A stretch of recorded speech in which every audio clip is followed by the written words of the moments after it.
Cuando una piedra cae en el agua, genera círculos concéntricos, ondas que se desplazan desde el epicentro de la caída. Son perfectamente visibles si el plano de agua estaba planchado antes de la caída. Las costas de Lilliput no tienen aguas calmas desde hace años, pero las piedras siguen cayendo al agua. Las ondas no siempre se ven claramente. Encima, como en la superficie de la costa sobresalen otros peñascos, las ondas se deforman, se entrecruzan los rebotes. Por momentos te mareás. Entre tantas piedras que caen al agua diariamente en las costas de Lilliput, podríamos decir que la eyección de la canciller Diana Mondino fue un piedrazo. Pero no tanto. A la ministra la venían rostizando hace rato. Tenía intervenida la Cancillería por una veedora de la hermana del monarca desnudo de Lilliput. Según el periodista Carlos Pañi del diario La Nación, la secretaria general de la presidencia y el asesor estrella de Milei designaron a Úrsula Bassett, una académica experta en familia, y es quien personifica el giro conservador contra la Agenda 2030 en el plano internacional. Hubo mucho ruido. Bueno, en la Cancillería hace rato que hay mucho ruido, pero hubo mucho más cuando Milei habló hace poco en Naciones Unidas. El embajador frente a la ONU quedó en tercer plano. El que era embajador ante la ONU no lo reemplazaron y es el que votó en medio de este escandalete que se armó. La canciller quedó en segundo plano. Estaban rostizando. El tridente en jefe fueron los hermanos Milei y el embajador en los Estados Unidos, que ahora se pone la toga de canciller, Gerardo Bertein, de activa financiación en la campaña del presidente de Lilliput y durante muchos años presidente del Comité Olímpico Internacional y miembro díscolo en el último tiempo de una familia de inmigrantes emprendedores, como tantos, que crecieron con el beneficio estatal de diferentes gobiernos desde los años 60 del siglo pasado para acá. El pretexto de la salida de Mondino fue que la delegación argentina en la ONU votó contra el bloqueo a Cuba, voto que contó con el consenso de la mayoría de la Asamblea, con la excepción, y anoten bien, de Estados Unidos e Israel, los dos aliados que eligió Milei, y la abstención de Moldavia.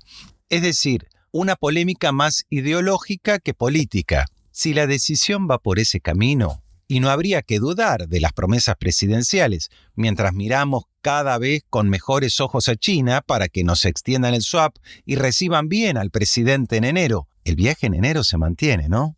Bueno, digo, si la política internacional se funda en decisiones ideológicas, se va a complicar el aislamiento latinoamericano e internacional de Lilliput. Circula una versión conspirativa de los hechos. A Diana le tendieron una trampa. En la Rosada sabían que se iba a votar en línea con la mayoría de los países del mundo, excepto Estados Unidos e Israel, y como ha sido casi siempre la posición argentina.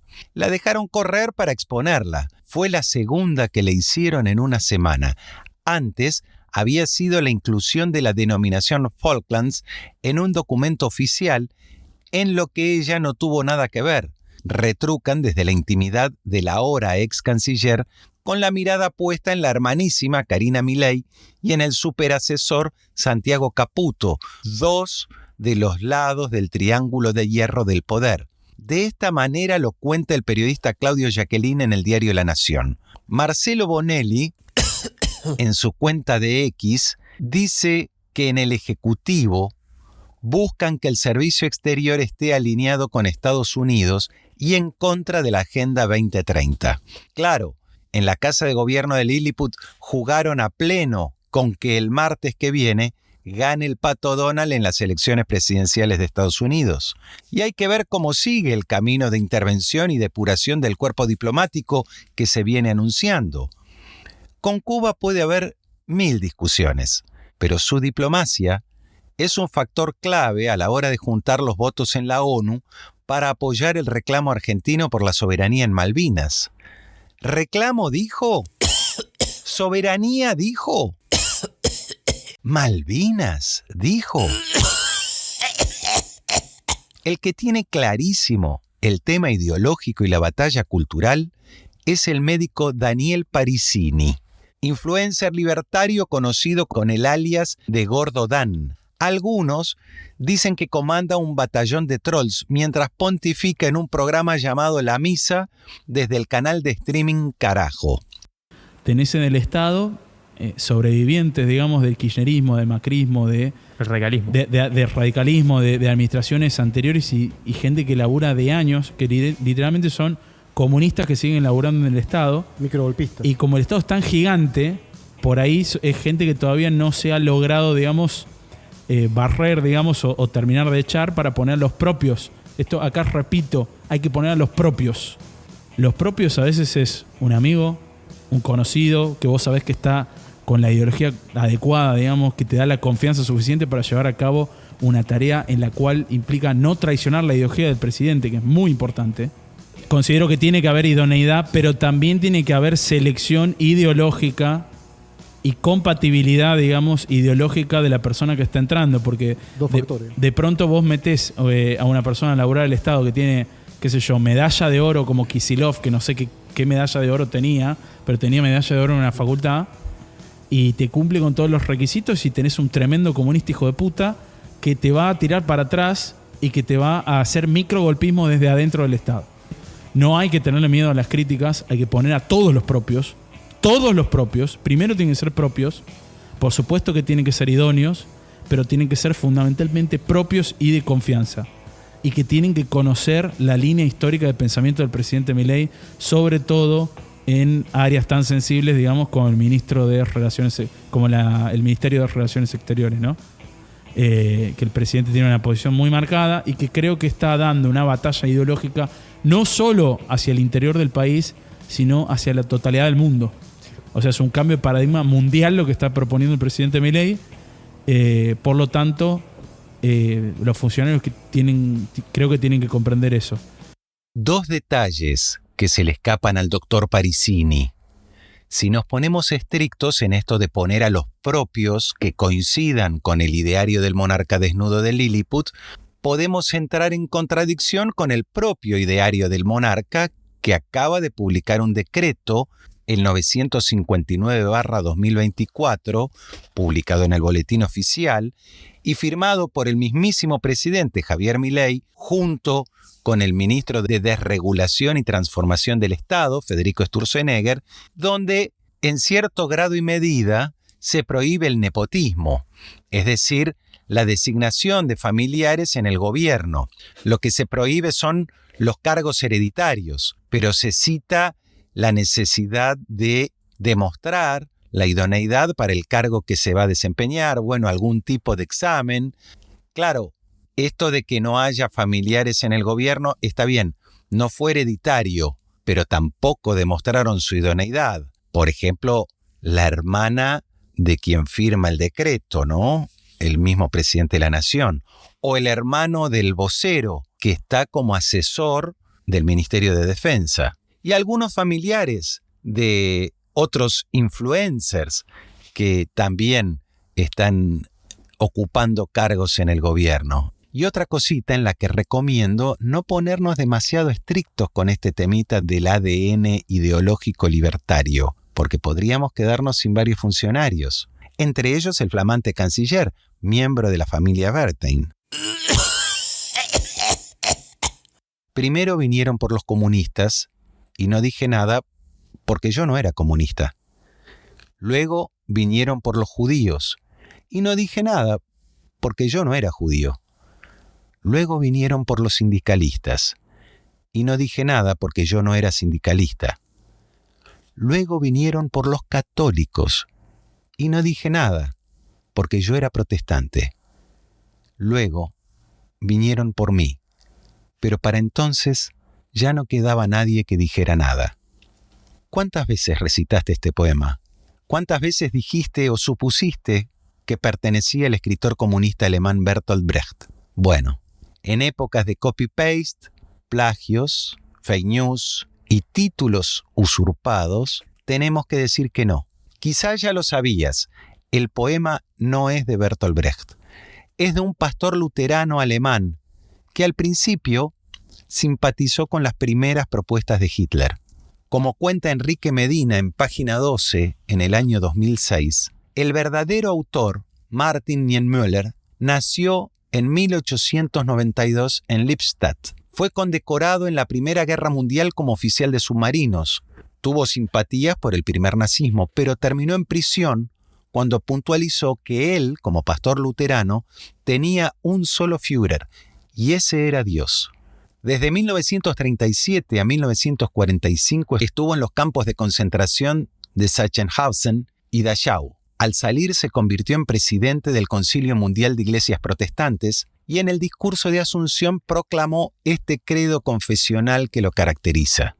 En 1967 recibió el Premio Lenin de la Paz, en 1971 la Cruz Alemana al Mérito, y hasta el 6 de marzo de 1984, en que decidió morir en Wiesbaden a los 92 años, fue un activo militante pacifista.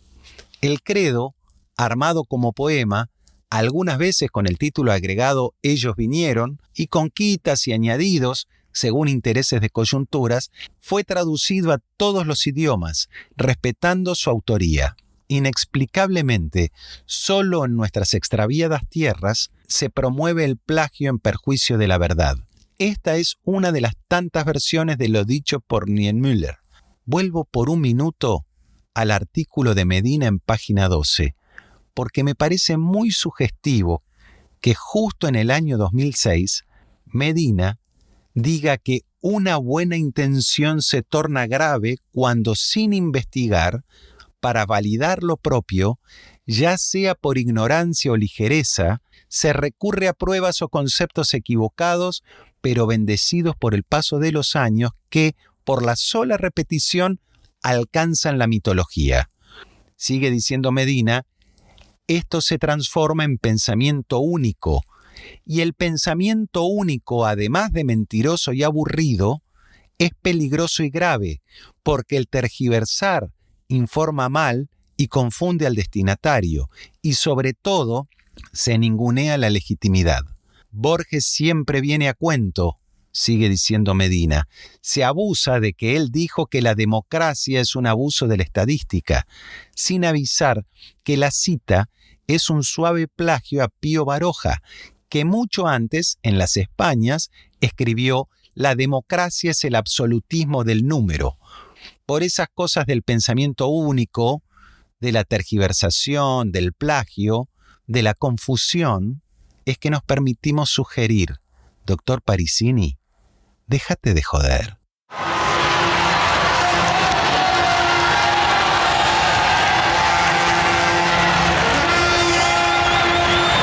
Fratelli e sorelle, buonasera.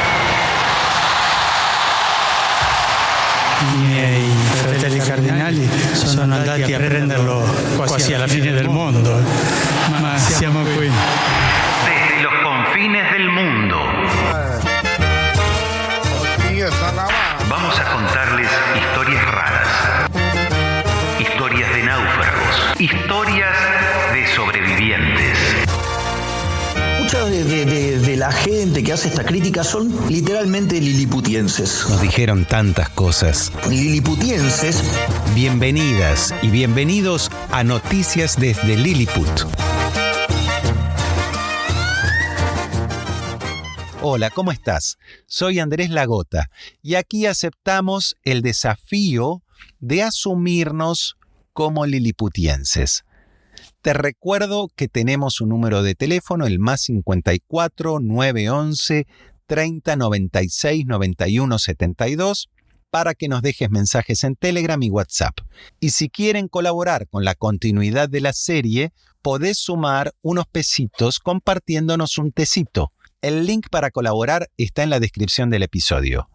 También nos podés seguir en redes a través de los canales que vas a encontrar en la misma descripción del episodio. No llevan los nadie negros, razas sudacas. Vamos a volver a poner la voz en un coro multicolor. Desde el confín del mundo nuestra voz se siente. Liliputeadas de la semana. Un solo matiz, Lilliput despierta con fuerza y con ímpetu. Lilliput construye un futuro diferente. También teníamos indicadores sociales que eran peores que los que había en diciembre del 2001, previa caída de la convertibilidad y el golpe de Estado impulsado por Duhalde y Alfonsín. Decían que era imposible ajustar más que un punto del PBI y alguna base tenían, ¿no? Porque de 123 años, 113 Argentina tuvo déficit. Y los 10 que no tuvo déficit es porque estaba en default. Consecuentemente, eso significa que Argentina ha vivido permanentemente con déficit. En nuestro gobierno la motosierra no va a parar jamás. De hecho, digamos, la baja de gasto público está precisamente enfocada justamente para poder bajar impuestos. En ese contexto, nosotros lo que te estaba diciendo de las reformas estructurales... A él lo que le importa es la posición. Si vos estás con Milei, tenés licencia para decir muchas cosas. No solo eso, dejás de pertenecer a la casta. Y el tercer punto, él necesita de una adulación permanente. O sea, vos realmente te preocupa el equilibrio emocional de Milei. No, obvio, el de Milei, el de Trump, el de muchos personajes que están apareciendo, porque es tóxico para la democracia. Es decir, esto no es bueno. Y te cumple con todos los requisitos y tenés un tremendo comunista hijo de puta que te va a tirar para atrás y que te va a hacer microgolpismo desde adentro del Estado. No hay que tenerle miedo a las críticas, hay que poner a todos los propios, primero tienen que ser propios, por supuesto que tienen que ser idóneos, pero tienen que ser fundamentalmente propios y de confianza. Y que tienen que conocer la línea histórica de pensamiento del presidente Milei. El monarca desnudo de Lilliput percibe que tiene el rancho rodeado. Macri, Mauricio, mientras negocia con él la incorporación al gabinete de funcionarios con múltiples denuncias por lavado y evasión, dice que el gobierno es un quilombo. Moreno, que sintoniza con la vicepresidenta, dice que el monarca no está capacitado para ejercer y que hay que encontrar una salida institucional antes de que lo resuelva la calle. Francisco, el sumo pontífice, intercambia cumplidos con Victoria y denuncia corrupciones de ministros mientras se reúne con Grabois. Encima, el doctor Parisini, ya escuchamos, cuando da misa, no ayuda a bajar la paranoia. Y la semana se puso espesa en este sentido. Es mucha información, es largo. Hace pocos días, el presidente acusó al expresidente radical Raúl Alfonsín de propiciar un golpe de Estado contra Fernando de la Rúa, otro radical, también expresidente, durante la crisis del año 2001. Lo que dijo Milei fue en Córdoba durante un discurso ante la Fundación Mediterránea. No se entiende el revoleo de la frase, totalmente descontextualizada de cómo fueron los hechos históricos, porque como alguna vez escribió el periodista Miguel Bonazo en su libro El Palacio y la Calle, donde recoge algunas crónicas de aquellos tiempos, es cierto, hubo insurgentes y hubo conspiradores. Digo, no se entiende por qué traer a colación esos días si no fuera por la percepción presidencial de que algo está sucediendo a sus espaldas. Que paradójicamente Alfonsín, digamos, lo muestran como el padre de la democracia, siendo que fue partidario de un golpe de Estado, pero que evidentemente especificarle la deuda a Clarín hizo mostrarlo como un héroe. Y días antes volvieron los tosedores a escena. Hace unas 2 semanas, Milei fue entrevistado por el periodista Franco Mercuriali, del canal TN, canal de noticias del multimedio Clarín, con quien últimamente parece que hay mucha discusión con el multimedio. Y precisamente la nota tuvo claramente el objetivo de acusar al grupo y a algunos de sus periodistas de mentir. No, solamente es el 85% el que miente todo el tiempo. Entonces, lo que digo es, la verdad que lo que digan ya, digamos, me tiene sin cuidado, si el 85% de lo que dicen es mentira. Así que digo, ¿cuál es el problema? Pero usted, ¿qué interpretación haga? Que haga la que quiera. En algún momento Trump, por ejemplo, dijo que él atacaba a los medios porque buscaba desacreditar para que después los medios no lo ataquen a él. Entonces le pregunto, ¿a usted le pasa eso con el periodismo, que no le gusta? No, que lo critiquen o está enojado por todo porque en la campaña hubo mentiras? A ver, ¿sabes qué? Mira, vos me querés preguntar, digo, yo te contesto. Voy a ir contra un periodista de tu casa. No, presidente. Ahí está. No, dale. Digo, pará, ¿te gusta ¿te gusta el Durazno? Bancate la pelusa. ¿te gusta el Durazno? Bancate la pelusa. ¿Te gusta el Durazno? Bancate la pelusa. ¿Vos me planteaste el punto? A ver. Yo te contesto. El señor Marcelo Bonelli. El señor Marcelo Bonelli mintió descaradamente sobre el motivo del alejamiento de Mario Russo, ministro de Salud. Como la cosa se fue diluyendo con los días, a las 2 semanas de esta entrevista, el jefe de Estado liliputiense reposteó en X la publicación de Santiago Oría, director de realizaciones audiovisuales de la Presidencia de la Nación, quien habría advertido la estrategia para perjudicar a su jefe. Abro paréntesis. Eso de achicar al Estado lo podemos discutir, pero mientras se dice eso, el monarca desnudo tiene un tipo nombrado y con sueldo que es director de realizaciones audiovisuales de la Presidencia de la Nación, director de documentales para registrar la propia actividad presidencial. Podríamos auditar si no se están duplicando funciones con este nombramiento de una dirección nacional. Cierro paréntesis. Santiago Oría, que además de dirigir las realizaciones audiovisuales de la presidencia de Lilliput, postea en X, volvió a traer a escena a los tosedores y denunció esta estrategia en contra de su jefe durante una entrevista televisiva. Escribió Oría: TN no deja un truco sucio por hacer. Le metió tosedores, textual, al presidente en plena entrevista para distraerlo o tratar de hacerlo enojar. En un momento tenso, le tuve que pedir al tosedor que se retire. Escuchen, opereta fallida. Escribió Oría confesando cuál es su verdadera función en la Casa de Gobierno de Lilliput: hacer salir a los tosedores de la habitación donde está hablando el presidente. Todo esto lo escribió haciendo referencia al reportaje que le brindó Milei a Franco Mercuriali. Escuchen con atención. Es cierto, el hombre se distrae con la tos. ¿Dónde estábamos? Ah, sí. ¿Por qué TN y Clarín? ¿Por qué los periodistas? La mentira, la batalla cultural, sí. Todo eso está. Pero también está en discusión ARSAT, la privatización de la empresa que maneja los satélites e Internet en la Argentina. La alianza Clarín Telecom y las telefónicas. La administración del espectro radioeléctrico, que es una potestad del Estado por un convenio internacional. ENACOM, que es quien administra ese espectro radioeléctrico. Ya el menemismo había privatizado la administración del espectro con la francesa Thales Spectrum. Les avisamos que la cosa en aquel entonces no salió bien, Está en discusión también Elon Musk, su empresa Starlink y su red de satélites.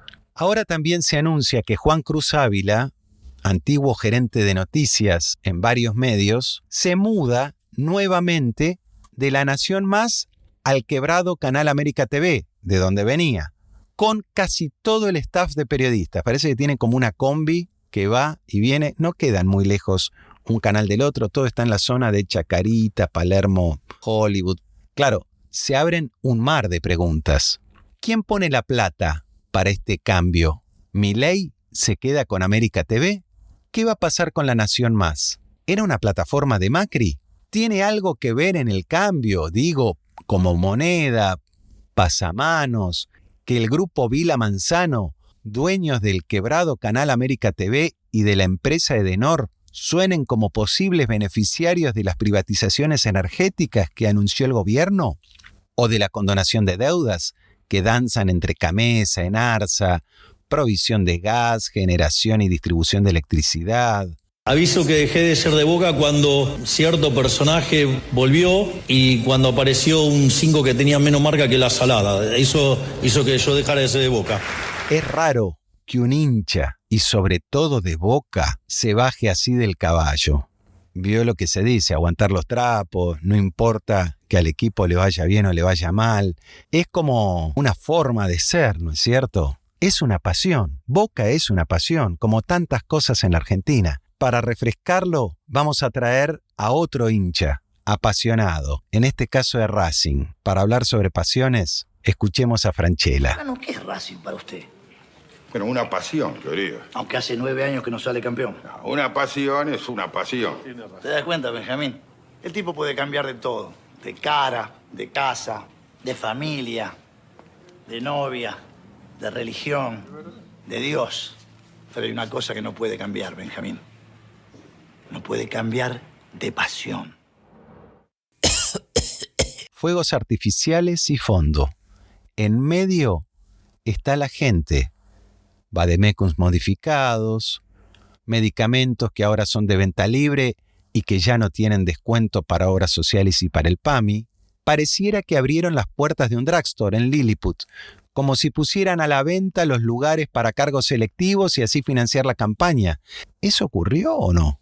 El ministro de Salud, Mario Lugones, viene de las prepagas. Antes de asumir fue presidente de la Fundación del Sanatorio Güemes. Ahora en el gobierno firmó un decreto para habilitar a las empresas de medicina prepaga y a las obras sociales a restringir las coberturas de atención médica, permitiendo que solo se reconozcan los servicios de médicos que figuren en sus cartillas.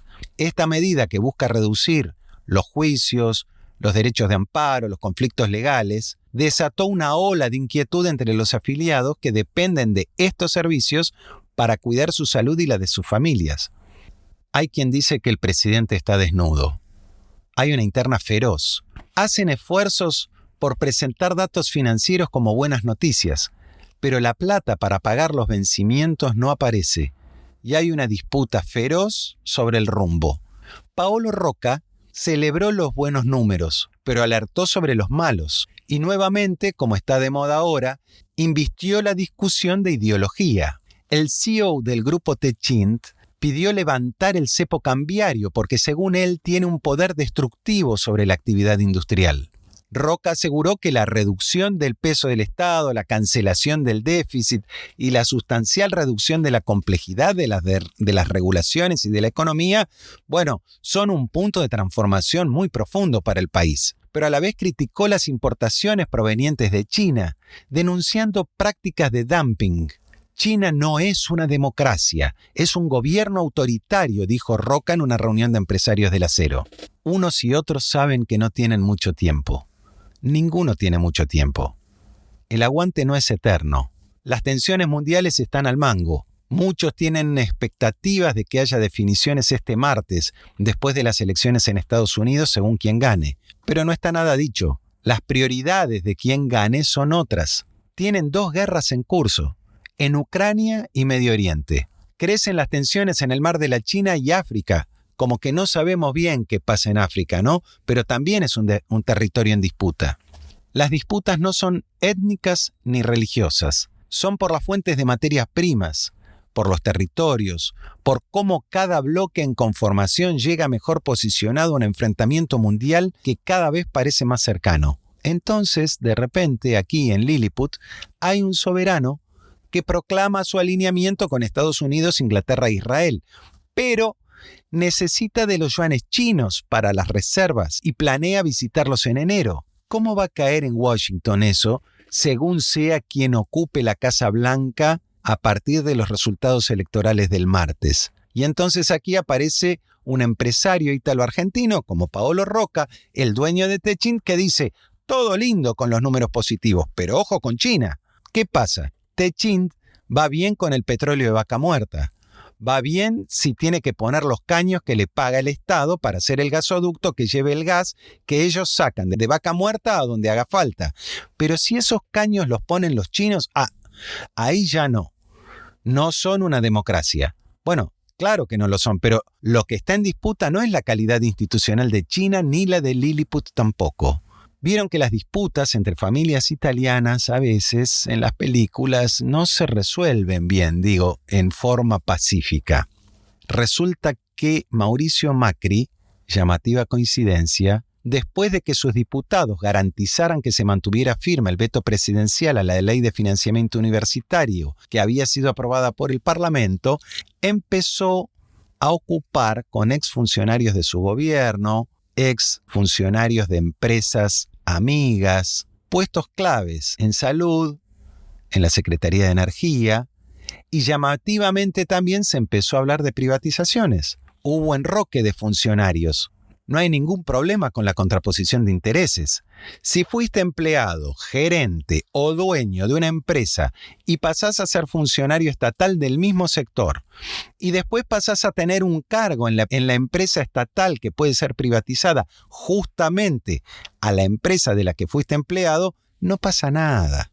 Como diría don Julio Grondona, expresidente de la AFA, todo pasa. Por eso el reclamo de Paolo Rocca es muy ubicado. Está bien ser topo y achicar el Estado o reventarlo desde adentro, pero no nos hagamos los boludos. El Estado tiene que estar para garantizarme a mí que la competencia china no me va a destruir el monopolio que tengo de los caños sin costura. ¿Estado para eso? Sí. ¿Es contradictorio? No. Ocurre en las mejores democracias del mundo. ¿Y cómo vamos a hacer menos en Lilliput?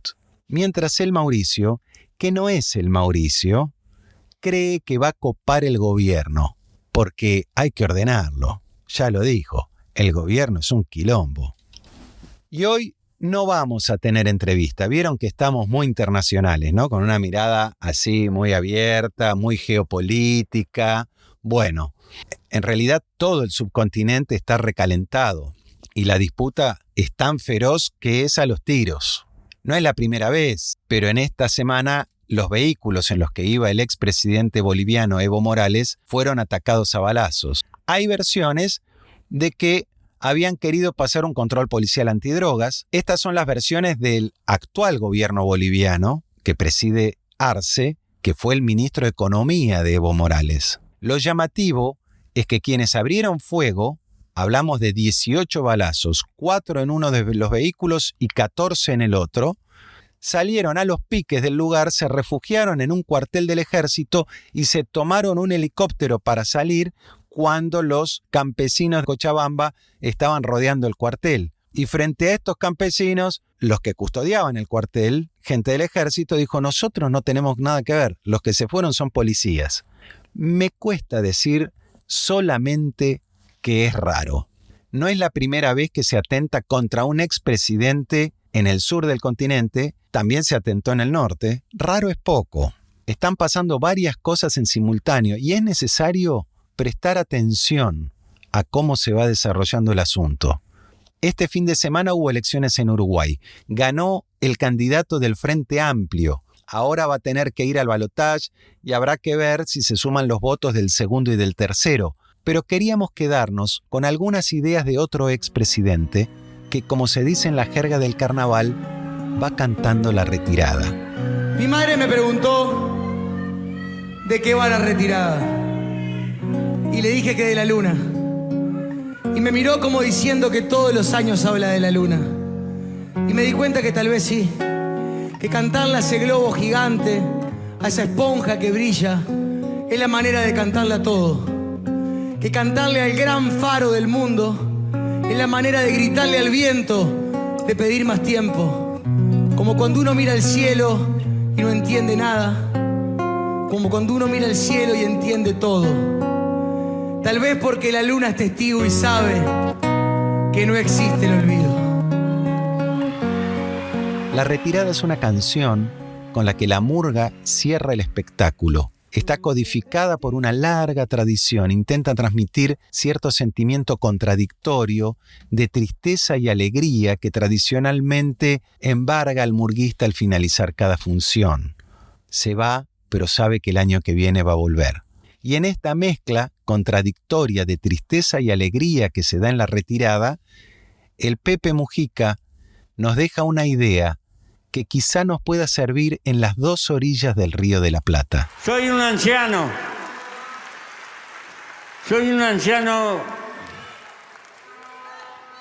que está muy cerca de emprender la retirada de donde no se vuelve. Pero soy feliz porque están ustedes. Porque cuando mis brazos se vayan, habrá miles de brazos sustituyendo la lucha. Y toda mi vida dije que los mejores dirigentes son los que dejan una barda que los supera con ventaja. Y hoy están ustedes.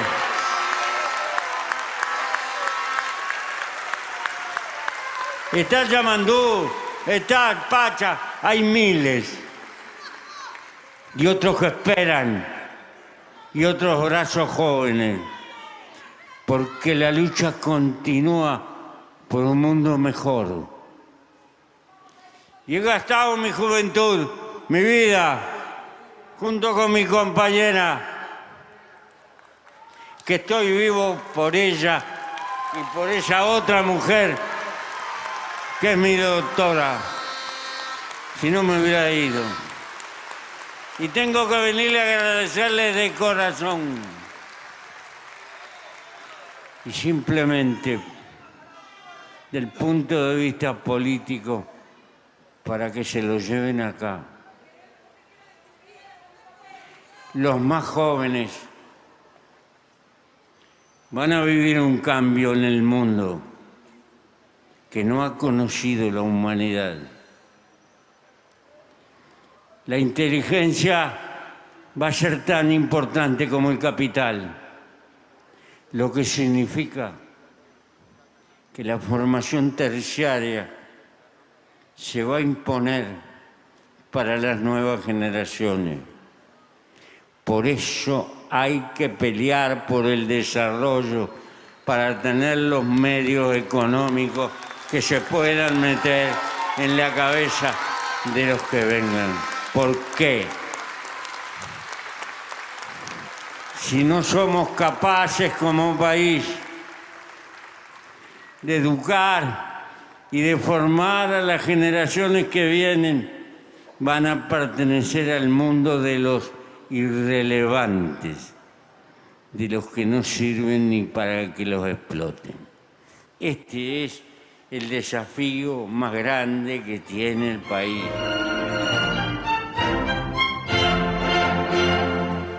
Liliputeadas. ¡La puta! ¡Que vale la pena estar vivo!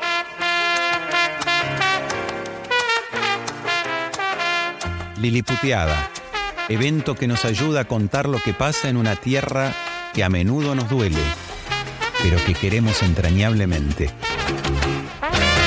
Llegamos al final de este 9º episodio de Noticias desde Lilliput. Como decimos, un país que amamos y que a menudo nos duele.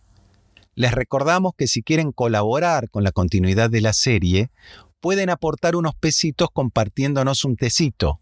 El link para colaborar está en la descripción del episodio. Y también van a encontrar allí nuestras redes, donde compartimos material durante la semana. Compartí, likeá y recomendá. Y si sumás unos pesos, nos vas a dar una gran mano.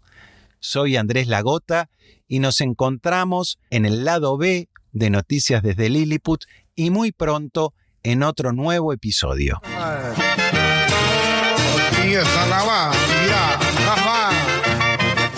Noticias desde Lilliput, un podcast en el que quienes no aceptan los matices no se sienten del todo cómodos.